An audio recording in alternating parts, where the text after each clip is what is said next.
Friends, welcome to our channel. ఈరోజు topic వచ్చేసి DSC and టెట్కి use అయ్యే విధంగా సోషల్ ఇంపార్టెంట్ పాయింట్స్ తెలుసుకున్నాము. వీడియోని స్కిప్ చేయకుండా ఎండ్ వరకు చూడండి. ఇంపార్టెంట్ పాయింట్స్ మిస్ అవ్వడం జరుగుతుంది. ఫస్ట్ పాయింట్ వచ్చేసి వ్యవసాయం, మత్స్య పరిశ్రమ, అటవీ, గనులు ఏ రంగానికి సంబంధించినవి అంటే వ్యవసాయ రంగానికి సంబంధించినవి. నెక్స్ట్ పాయింట్ వచ్చేసి యంత్రాలు, పరికరములు ఉపయోగించి వస్తువులను ఉత్పత్తి చేయడం అనేది పారిశ్రామిక రంగంలో జరుగుతుంది. నెక్స్ట్ పాయింట్ వచ్చేసి ప్రజలకు అవసరమైన సేవలు అందించే రంగం సేవా రంగం. పారిశ్రామిక రంగం కాదు, సేవా రంగం. నెక్స్ట్ పాయింట్ వచ్చేసి 1972-73లో అధిక ఉత్పత్తి ఉన్న రంగం అంటే వ్యవసాయ రంగం. నెక్స్ట్ పాయింట్ వచ్చేసి 2009-10లో అధిక ఉత్పత్తి ఉన్న రంగం సేవా రంగం.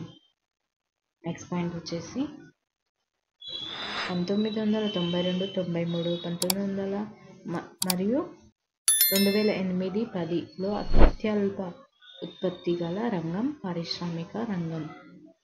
నెక్స్ట్ పాయింట్ వచ్చేసి 1972-73, 2009-10 సంవత్సరముల మధ్య ఇండియాలో మొత్తం వస్తువులు, సేవలు ఉత్పత్తి సుమారు ఎన్ని రెట్లు పెరిగిందంటే 7 రెట్లు పెరగడం అనేది జరిగింది. నెక్స్ట్ పాయింట్ వచ్చేసి 2009-10లో భారతదేశ స్థూల జాతీయోత్పత్తి 45,16,17 స్థూల జాతీయోత్పత్తి. నెక్స్ట్ పాయింట్ వచ్చేసి వ్యవసాయం, పరిశ్రమలు, సేవలు అనే 3 రంగాల ఉత్పత్తి కలిపితే స్థూల దేశీయోత్పత్తి అనేది రావడం అనేది జరుగుతుంది. నెక్స్ట్ పాయింట్ వచ్చేసి 2011 జనాభా లెక్కల ప్రకారం 120 కోట్ల జనాభాలో ఎంతమంది పనిచేస్తున్నారంటే 46 కోట్ల మంది పనిచేయడం అనేది జరుగుతుంది. నెక్స్ట్ పాయింట్ వచ్చేసి వ్యవసాయ రంగానికి గల మరొక పేరు ప్రాథమిక రంగం. నెక్స్ట్ పాయింట్ వచ్చేసి ఉద్యోగ భద్రత కలిగిన రంగం ఏదంటే వ్యవస్థీకృత రంగం. నెక్స్ట్ పాయింట్ వచ్చేసి చేపల పెంపకం ఏ రంగానికి చెందినది? వ్యవసాయ రంగానికి చెందినది చేపల పెంపకం అనేది. నెక్స్ట్ 2001-10 సంవత్సరంలో సేవా రంగం వాటా ఎంత అంటే 50-60%. ఎక్కువ మంది పనివారు ఏ రంగానికి చెందినవారు అంటే సేవా రంగానికి చెందినవారు. నెక్స్ట్ 4th లెసన్ నుంచి భారతదేశ శీతోష్ణ స్థితి నుంచి పాయింట్స్ తెలుసుకుందాము. ఫస్ట్ పాయింట్ వచ్చేసి వర్షపాతమును ఏ గ్రాఫ్ల ద్వారా చూపిస్తారంటే క్లైమటోగ్రాఫ్. నెక్స్ట్ పాయింట్ దేశంలో వివిధ ప్రాంతాల ఉష్ణోగ్రత, వర్షపాత తేడాలు తెలియజేసేవి క్లైమోగ్రాఫ్లు. నెక్స్ట్ భారతదేశం ఏ రేఖాంశాల మధ్య ఉంది? 8°37' ఉత్తర రేఖాంశాల మధ్య అనేది ఉంది. నెక్స్ట్ కర్కట రేఖకు దక్షిణ ప్రాంతం ఏ మండలంలో ఉంది అంటే ఉష్ణ మండలంలో అనేది ఉండడం జరిగింది. నెక్స్ట్ కర్కట రేఖకు ఉత్తర ప్రాంతం ఏ మండలంలో ఉంది? సమశీతోష్ణ మండలంలో ఉంది. నెక్స్ట్ పాయింట్ కొడైకెనాల్ ఉదక మండలాలు ఏ కనుమల్లో ఉన్నాయి? పశ్చిమ కనుమల్లో ఉన్నాయి. నెక్స్ట్ పాయింట్ వచ్చేసి ఉత్తరార్ధగోళంలో ఉప ఆయన రేఖ అధిక పీడనం వల్ల ఏ పవనాలు ఏర్పడతాయి? శాశ్వత పవనాలు అనేది ఏర్పడడం జరుగుతుంది. నెక్స్ట్ పాయింట్ వచ్చేసి వ్యాపార పవనాలు ఇంగ్లీషులో ఏమంటారంటే ట్రేడ్ విండ్స్ అని చెప్పడం జరుగుతుంది. ట్రేడ్ అనే జర్మన్ పదానికి అర్థం ట్రాక్ అని అంటారు.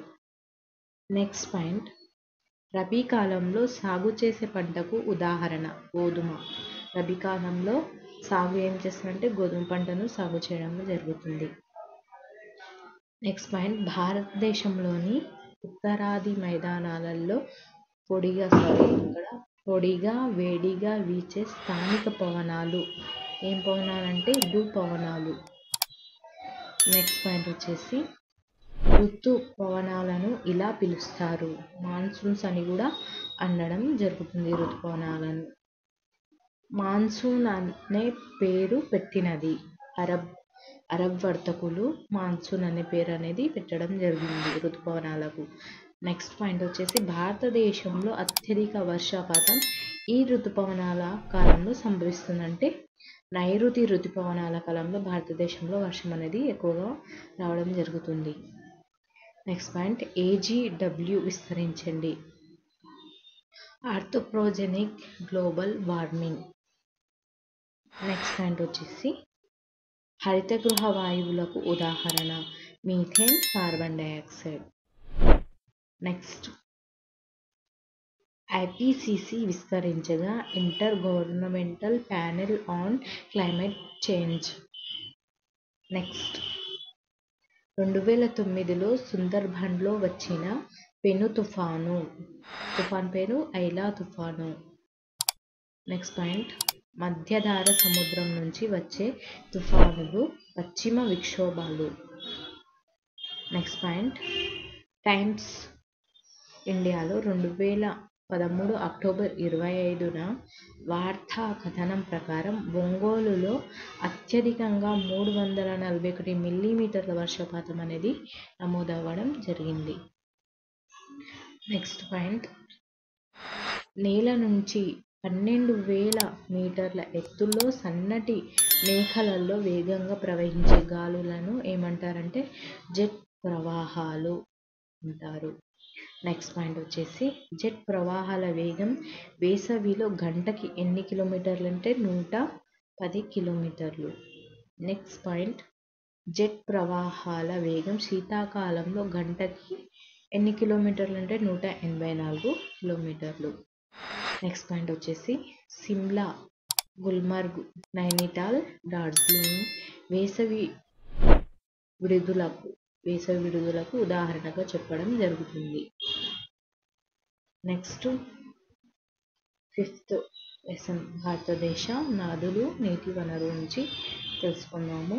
ఫస్ట్ పాయింట్ వచ్చేసి టిబెట్లోని మానస సరోవరం దగ్గర కైలాస పర్వతంలో పుట్టినది సింధు నది. సింధు నది ఇక్కడ టిబెట్లోని మానస సరోవరం దగ్గర అనేది కైలాస పర్వతాల్లో పుట్టిందంట. నెక్స్ట్ పాయింట్ వచ్చేసి సింధు నది ముందుగా భారతదేశంలోని ఏ రాష్ట్రంలో ప్రవహిస్తుందంటే జమ్మూ కాశ్మీర్లో ప్రవహిస్తుంది సింధు నది. నెక్స్ట్ పాయింట్ సింధు నదికి భారతదేశంలో ప్రధాన ఉపనదులు రావి, బియాస్, జీలం, చీనాబ్, సాట్లెజ్. నెక్స్ట్ పాయింట్ వచ్చేసి సింధు నది భారతదేశంలో ఏ రాష్ట్రాలలో ప్రవహిస్తుందంటే జమ్మూ కాశ్మీర్, పంజాబ్, హిమాచల్ ప్రదేశ్. నెక్స్ట్ పాయింట్ వచ్చేసి గంగా నది ఏ 2 నదుల కలయిక వలన ఏర్పడిందంటే భగీరథి, అలకనంద వలన. ఏ 2 నదుల వలన గంగా నది, అలకనంద, భగీరథి వలన గంగా నది అనేది ఏర్పడడం జరిగింది. నెక్స్ట్ పాయింట్ వచ్చేసి భగీరథి, అలకనంద నదులు ఏ ప్రదేశం వద్ద కలిసి గంగా నదిగా మారాయి అంటే దేవప్రయాగ దగ్గర. నెక్స్ట్ పాయింట్ వచ్చేసి ఇక్కడ బద్రీనాథ్ వాయువ్య దిశలో సతత్నాథ్ దగ్గర పుట్టినది అలకనంద. నెక్స్ట్ పాయింట్ వచ్చేసి గంగోత్రి హిమనీనాథం దగ్గర పుట్టిన నది భగీరథి నది. నెక్స్ట్ పాయింట్ వచ్చేసి బ్రహ్మపుత్ర నదిని టిబెట్లో ఏమని పిలుస్తారంటే సాంగ్పో అని పిలవడం జరుగుతుంది. నెక్స్ట్ పాయింట్ బ్రహ్మపుత్ర నది ఎక్కడ పుట్టింది? కైలాస పర్వతంలోని చెమాంగ్యాంగ్ హిమనీనాథం వద్ద పుట్టింది. నెక్స్ట్ పాయింట్ ఇక్కడ బ్రహ్మపుత్ర నది ఎన్ని కిలోమీటర్ల దూరం ప్రయాణిస్తుందంటే 640 కిలోమీటర్స్. నెక్స్ట్ పాయింట్ వచ్చేసి బ్రహ్మపుత్ర నదిని అరుణాచల్ ప్రదేశ్లో ఏమని పిలుస్తారంటే సియాంగ్ దివాంగ్. నెక్స్ట్ పాయింట్ అస్సాంలో బ్రహ్మపుత్ర నదిని ఏ 2 నదుల కలయిక అంటే దిబాంగ్ లోహిత్. నెక్స్ట్ పాయింట్ వచ్చేసి తుంగభద్ర నది ఏ నదికి ఉపనది? కృష్ణా నదికి ఉపనది తుంగభద్ర నది.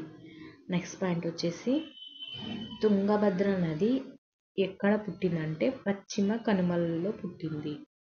నెక్స్ట్ పాయింట్ వచ్చేసి తుంగభద్ర నది మొత్తం పరివాహక ప్రాంతం ఎంత అంటే 71,417 చదరపు కిలోమీటర్లు. నెక్స్ట్ పాయింట్ వచ్చేసి కర్ణాటక రాష్ట్రంలో తుంగభద్ర నది పరివాహక ప్రాంతం ఎంత అంటే 57,671 చదరపు కిలోమీటర్లు. నెక్స్ట్ పాయింట్ వచ్చేసి తుంగభద్ర నది మన దేశంలో ఏ ఏ రాష్ట్రాలలో ప్రవహిస్తుందంటే కర్ణాటక, ఆంధ్రప్రదేశ్. నెక్స్ట్ పాయింట్ వచ్చేసి తుంగభద్ర ఆనకట్ట నిర్మాణం 1952. నెక్స్ట్ పాయింట్ వచ్చేసి తుంగభద్ర నది పరివాహక ప్రాంతాన్ని ఎన్ని పరివాహక ప్రాంతాలుగా విభజించారంటే 3 పరివాహక ప్రాంతాలు. నెక్స్ట్ పాయింట్ వచ్చేసి 1952 నాటి తుంగభద్ర ఆనకట్ట నీటి నిల్వ సామర్థ్యం 376.6 కోట్ల ఘనపు మీటర్లు. నెక్స్ట్ పాయింట్ వచ్చేసి గనుల తవ్వకం, దుమ్ము, నేలకోత, వ్యర్థ పదార్థాలు వంటి వాటి వల్ల తుంగభద్ర ఆనకట్ట నీటి సామర్థ్యం ఎన్ని కోట్ల మీటర్లు తగ్గిపోయిందంటే 84.9 crores ఘనపు మీటర్లు అనేది తగ్గడం జరిగింది. నెక్స్ట్ పాయింట్ వచ్చేసి హివారే గ్రామం మహారాష్ట్రలోని అహ్మద్ నగర్ జిల్లాలో ఉంది. నెక్స్ట్ పాయింట్ వచ్చేసి పేరుమట్టి గ్రామం ఎక్కడ ఉందంటే కేరళ. నెక్స్ట్ పాయింట్ వచ్చేసి కేరళలోని పేరుమట్టి గ్రామ పంచాయతీకి ఇంకా ఏ కంపెనీకి మధ్య వివాదం జరిగిందంటే కోకోకోలా. నెక్స్ట్ పాయింట్ వచ్చేసి నర్మదా నది ఎక్కడ పుట్టిందంటే మధ్యప్రదేశ్లో అమర్ కంటక్ దగ్గర పుట్టడం జరిగింది. నెక్స్ట్ పాయింట్ వచ్చేసి అంతర్గత ప్రవాహాలు మైనస్ అవపాతం ప్లస్ ఉపరితల ప్రవాహం ప్లస్ భూగర్భ జలాలను అంతర్గత ప్రవాహాలు అనేవి చెప్పడం జరుగుతుంది. నెక్స్ట్ పాయింట్ వచ్చేసి 1984లో 2 నదులలోకి వదిల బెల్లపు మట్టి వల్ల పెద్ద ఎత్తున చేపలు చనిపోయాయి ఎక్కడంటే తుంగభద్ర. నెక్స్ట్ పాయింట్ వచ్చేసి ఆదర్శ గ్రామ పథకాలు రాలేగావ్, సిద్ధి, హివారే బజార్.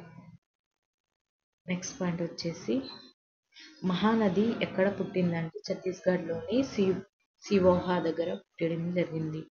నెక్స్ట్ పాయింట్ పశ్చిమ వైపు ప్రవహించే ద్వీపకల్ప నదులు నర్మదా, తపతి, మాహి.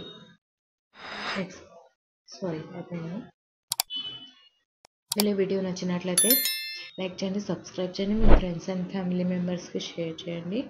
మరిన్ని వీడియోస్ కోసం ఛానల్ని సబ్స్క్రైబ్ చేసుకొని చూడగలరు. Thank you.